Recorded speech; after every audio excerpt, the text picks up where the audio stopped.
আপনি কালকে একটা বক্তব্যের মধ্যে তাকে বললেন যে সে গ্যাংস্টার, সে কি গ্যাংস্টার করছে আপনি একটু যদি বলতেন আমি ভালো উপকৃত হতাম। আপনি বললেন যে গ্যাংস্টার আজকে মেহমান প্রশ্নটা বাইরে কাছে করতে প্রশ্নটা বাইরে কাছে করতে আমি কি সে উত্তর দিই। অসংখ্য ছাত্র আছে যাদের গার্ডিয়ান বলতে গেলে যারা হচ্ছে আর্থিক সমস্যা পড়লে কলেজে যার কাছ থেকে হেল্প পাই তিনি হচ্ছে আমাদের নেতা মির্জা আব্বাস। আমি একটু কথা বলি, আমাদের নেতা মির্জা আব্বাস এখানে যারা আছে তাদের অনেকের ফর্ম ফিল আপ থেকে শুরু করে ভর্তির সময় এখানে হিউজ একটা খরচ আছে, এই খরচটা অনেকে আব্বাস ভাইয়ের বাসা থেকে আনে এবং এখানে অসংখ্য নেতা কর্মী আছে যাদের ফ্যামিলির চিকিৎসার ব্যয়ভার আব্বাস ভাই নিজে করে। আর্থিক সমস্যার জন্য যারা যায়, আমি শেষ করি ভাই, আপনি আমাদের নিয়ে মন্তব্য করেন, যে মন্তব্যটা আমরা আপনার কাছে আশা করি না। আপনি একজন জুলাই যোদ্ধা, আপনি জুলাই সম্মুখসারী যোদ্ধা ছিলেন, আমরা জুলাই আন্দোলন করছি এবং আমার সাথে যতগুলো ছেলে আছে প্রত্যেকটা ছেলে কারোর পিছনে 20 মিনিট ছাড়া পাবেন না, সবাই আহত। আমরা শান্তিনগর মোড় যারা দখল নিছে, আমরা শান্তিনগর দখল নিছি।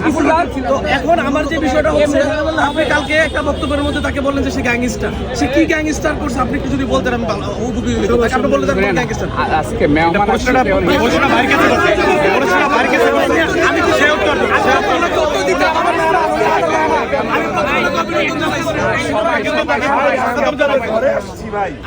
আমরা কিন্তু অভিনন্দন জানাইছি।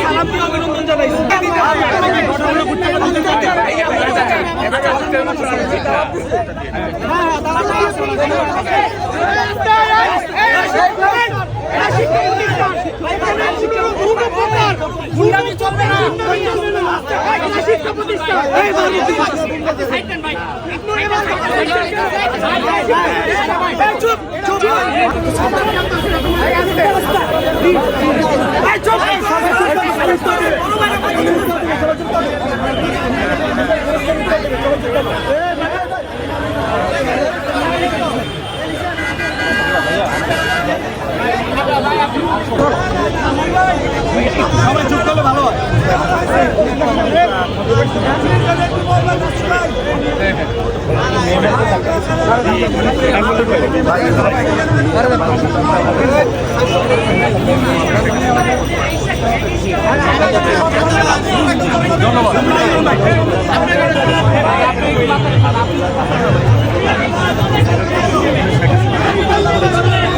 অনেক বড়